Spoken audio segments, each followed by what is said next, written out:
in Britain is 9 times higher than the minimum wage in Romania. So these are the main drivers.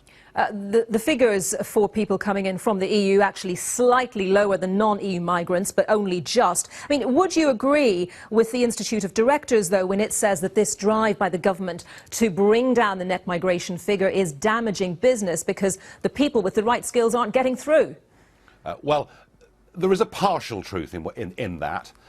Because an engineer from India or a doctor from New Zealand now finds it quite tough to get to Britain, whereas unlimited numbers of unskilled labour from southern and eastern Europe can just freely come. So there is something in that. But look, here's the problem. You know, the Institute of Directors represents business. He wants his firms to employ people on the cheapest possible labour, and he couldn't give a damn about the fact that we have a chronic shortage of primary school places, that our National Health Service cannot cope with a population rising as rapidly as this, and that we have to build a new home every 7 minutes in Britain just to cope with the increase in population caused by immigration. So I accept that big business wants unlimited labour, but the other side of that is the change to our communities, the pressure on our public services, and the extent to which the wages of ordinary British people have been compressed. I honestly believe that if we had an immigration system where we could control the quantity and quality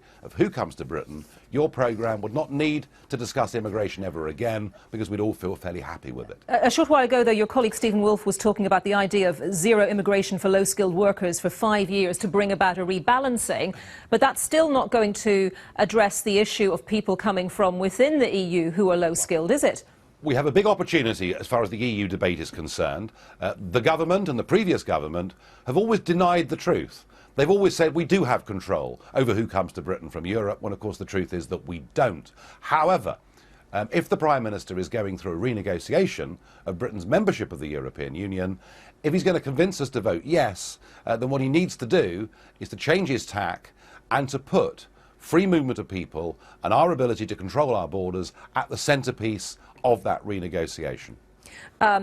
Looking at that wider issue of the migrant crisis that we're seeing unfolding across Europe now, and of course we can't conflate those scenes directly with these latest figures on net migration into Britain, but do you hold any hope of this conference in Vienna, this summit in Vienna, coming up with any useful ideas when there is already such a flow of people into Greece, into Hungary, people who are trying to move northwards into Northern Europe, indeed into the UK?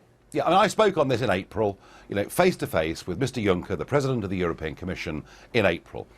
What the EU have done is they've implemented a common asylum policy.